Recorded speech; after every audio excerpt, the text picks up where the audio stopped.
31 years ago, the Voice of the Martyrs USA hosted our very first national conference. And as I look out across this beautiful auditorium, I find it just as true today as it was way back then. You all are so much better looking than I ever imagined. Thank you for being here tonight. In 1990, my husband David and I were among the original 7 Bartlesville staff members when the U.S. office relocated to Bartlesville from Middlebury, Indiana. And it has been the privilege of a lifetime to not only serve our persecuted brothers and sisters, but also to have known our dear founders, Richard and Sabina Wurmbrand. David first met them in 1991 during a trip for VOM and described it this way: "It was like meeting your grandparents for the first time, only they spoke with a Romanian accent."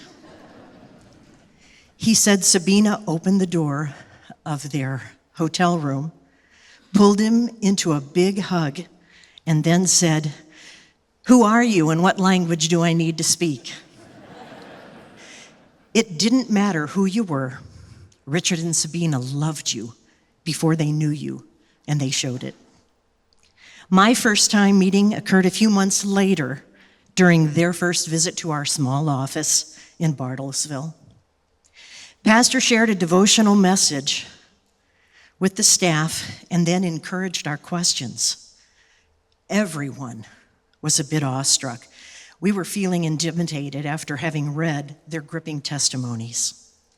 Literally, you could have heard a pin drop. Pausing for just a few moments, Pastor then offered this advice: as you go about your work, first, remember that you represent our Lord. Then remember that you represent the persecuted church. Always work with pure hands.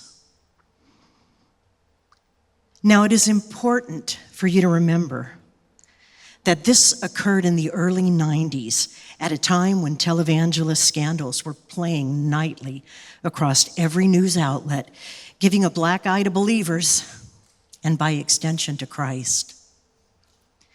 But sitting before us that morning in stark contrast were our beloved founders, humbly dressed, no flashy jewelry or possessions, Richard himself bearing the scars of torture in his own body.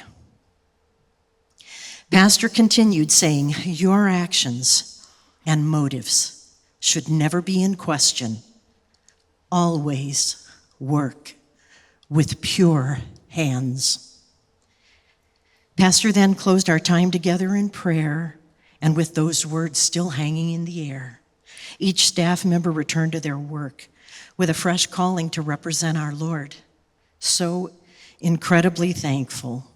35 years later, I am so incredibly thankful.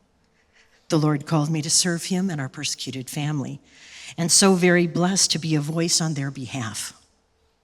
One last memory I'll share with you in closing. Richard was speaking at a local church, expounding on one of Jesus' 7 last words. Pastor was fluent in many languages, and as a Jew himself, he understood the Hebrew language. Quoting the passage, my God, why have you forsaken me?" Pastor indicated that there was a much better translation because in the Hebrew language, there was no word which would translate into our English word, why. Continuing, he said, a better translation would have been, my God, for what purpose have you forsaken me? Pastor went on to explain that Jesus, in his most difficult trial, leading up to the ultimate sacrifice of his life for us, demonstrated from the cross how each one of us should approach our times of trial. We should, instead of coming to God demanding an answer. We should instead come to the Father, first recognizing that He does have a purpose in allowing this trial, this challenge, this suffering into our lives. Then, in humility and with expectant hope in our hearts, ask the one who sees all things, who knows the end from the beginning, to reveal His purpose to us.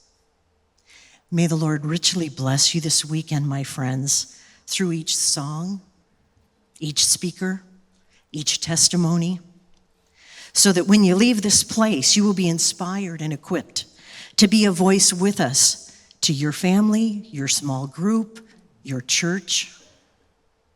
And may it all be for His glory alone, for the advancement of His kingdom and His purposes, and in support of our dear persecuted family.